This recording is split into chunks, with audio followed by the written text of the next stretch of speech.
Hi and welcome to this video blog with me, Wayne, from swimmingcyclingrunning.com. This video blog has been struck me because of two things. Firstly, the weather. It's getting pretty cold out there and very icy, and in that sort of weather it doesn't necessarily make sense, especially when there's fog around, to go out and cycle, and therefore the turbo becomes an exceptionally useful tool. And it's useful for more than one reason, not only when it's bad weather, but also because for a coach, as a coach's eye, a turbo session is very, very controllable. The elements of it can be precise if you want them to be. And that, for a coach, is really nice. But secondly, I went to a turbo session last night at Jetstream Triathlon Club, which is my club, and it was being taken by a fairly new coach. And the session being presented, I believe, had been taken off something like YouTube. And as I looked at it, I realised quite quickly that this session just couldn't work the way it was set out.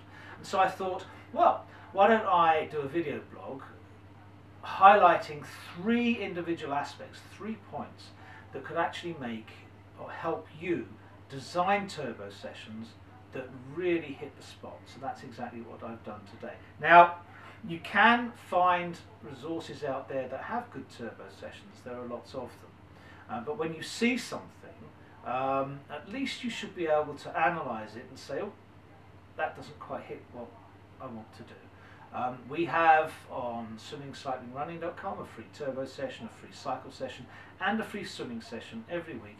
Perfectly happy for anyone to take that off and use it. And the purpose that we have there, what we show, will actually be hit. So, we're going to head over to the computer. I'm going to show you the turbo session we did last night, explain why I think it couldn't work and where it can be improved, and how you, in 3 simple steps, can design good turbo sessions that you can use at any time. Okay, so here we are at the computer looking at last night's session as it was laid out to us. And you can see that it's a turbo session, but there's no specific purpose. This is point number 1. Number 1, make a purpose to every single turbo session or every single session you ever do.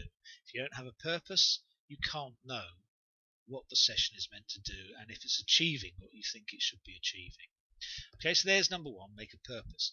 So why didn't I think this could work? Well, obviously the warm-up is an easy spin for 5 minutes, then raise gear 1 or 2. Well, in reality, what you want to do is continue raising a gear, perhaps every minute or 2 minutes, for about 10 minutes after you've warmed up a little bit. So I would have tended to make that 10 minutes and the whole warm-up 15 perhaps, but it doesn't really matter. He could have said raise the gear throughout. We then get what they called, or the person whoever made the session called, a skill set. That's quite normal. Single leg right, then left, with a, if you look here, a half-minute recovery. So it's half-minute single leg, half-minute both recovery. Go back, do the other leg, and do that all twice. Now there's 4 legs that we're going to do. We then get to the main set, and it's 5 minutes, 5 minutes, 1 minute, 5 minute, 5 minutes. And we start off race gear and effort at revolutions per minute of 90 cycle revolutions.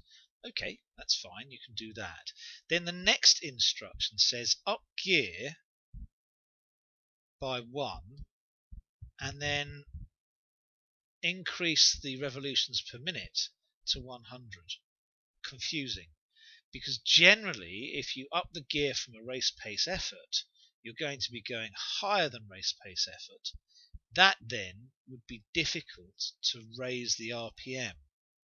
Now I think what that perhaps should have said is raise gear by 1 or increase RPM to 100, which would have been about the same effect. But what we're getting here is a double effect, and I don't think that's necessarily feasible.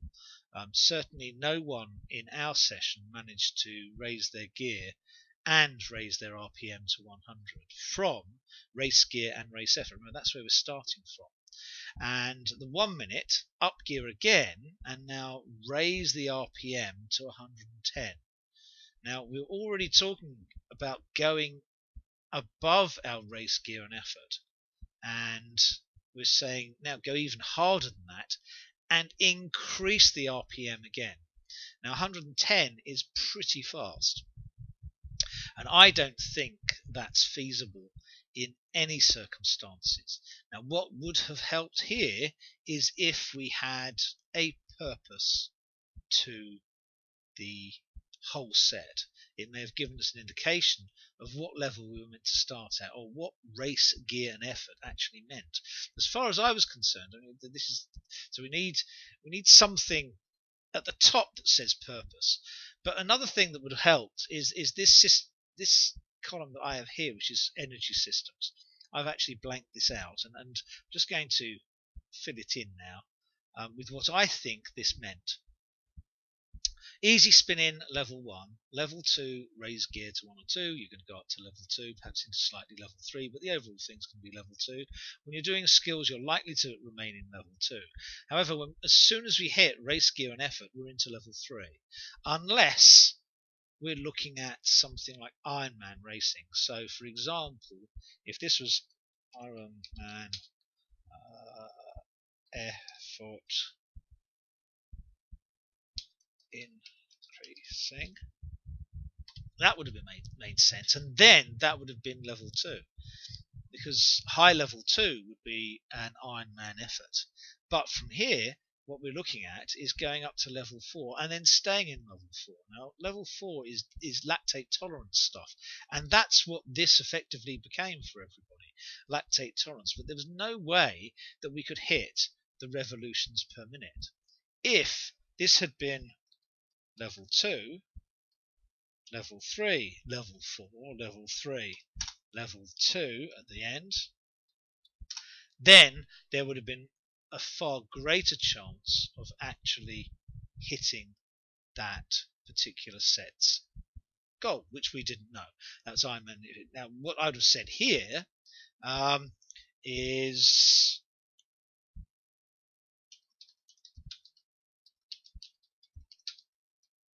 below and above RP, increasing RPM. Yeah, and the last would be in form, because this I'd have said form, because what you're doing there is form. So we've now got 3 particular purposes. We're going to go below and above race pace. We're going to increase our revolutions per minute, and L2 would be below race pace for a standard distance or sprint distance racer. Level 3 would have been at race pace, and level 4 would have been that lactate tolerance bit, that 1 minute above, which then we want to flush out on the level 3 coming back. So we're going above race pace, then we say, okay, we're going to go down and flush that lactate acid that we've built up away, and then we're going to go back just to below RPM, to below race pace for 5 minutes. In these sections, we get our third point, and our third point is make sure that every single thing you put as an instruction in your race pace, or in your special points of interest and what you want to say, are actually achievable. If you can't achieve it, there's actually no way it should be there. So here I'd have taken off that RPM, race pace and effort. That's what we need to know. Up gear by 1. Now here, a more sensible maintain cadence. Yeah, so you maintain that cadence all the way through. And here, again,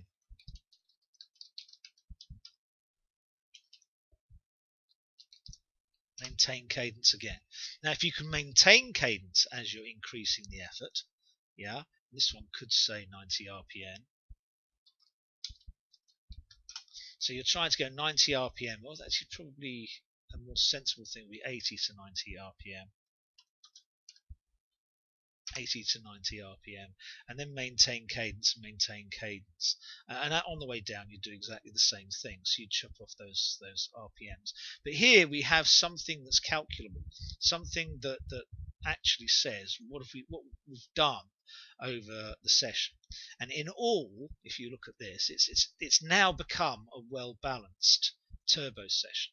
We've got 5 minutes in 11% at L1, 29 at L2, 10 at L3, and 1 at L4. And so we've got 11, 64, 22, 2. And that's a pretty well balanced set. But as it was before, everything would have been in the massive area, L3 plus, and it just couldn't work. So now we've turned something from being a bit of nonsense to something that actually does work. And you've got to look at, if you choose something off the internet, and you've got to say, okay, can this work? Can we do what is expected of us? What is the purpose of this? Can I adjust it to suit my own purposes? Perfectly good ideas. Now, if you don't work on the level system that is shown here, that's principally because of heart rates, the 5 levels of heart rate. You can work on the rate of perceived effort. Rate of perceived effort is either 1 to 10 or 1 to 20. I tend to use 1 to 20. And you can see here we go from being asleep to resting to very light effort, very light effort, sorry, then very light, fairly light, somewhat hard, very hard, very hard, and maximum. And we can associate these levels to that. So level 1, there's quite a wide range. Level 2, slightly less of a range. Level 3, less again. And level 4, less again. And level 5, there's only 1. So you can see there that you can actually put in these perceived efforts. This is how hard I think I'm working. And that works just as well as this heart rate information that you've got. So you could always do that perceived effort, but you should do one or the other. Okay, so there you have it. 3 ways to make sure that all of your turbo sessions that you want to write or adapt are actually the most useful they can be. Number 1, perhaps most importantly, have a purpose for the session. If you don't have a purpose, you can't hit that purpose. Number 2, make sure you put down on all of the sets what intensity level you think you should be using within that little bit of set. That's vitally important, because if you don't have an intensity level, you don't know exactly how hard you should be going. You'll just be pounding your legs all the time. That's not the purpose of every single bit of a set in a turbo session. And finally, perhaps most importantly, I don't know, make sure that every single element in each set is actually feasible to achieve. Don't set something in your turbo session that is actually impossible, because of course then you just start a turbo session and it changes into something else and you're not following your plan. Not that you always have to follow a plan, but if something isn't feasible, and certainly if it's a group session, it's going to look a bit silly if you have something in there that is literally unachievable. Okay, enjoy your week. It's getting cold, but it's crisp and lovely at the moment. Let's hope it doesn't snow, because that will completely bring us to a standstill. Alright, see you next week. Keep well. Bye.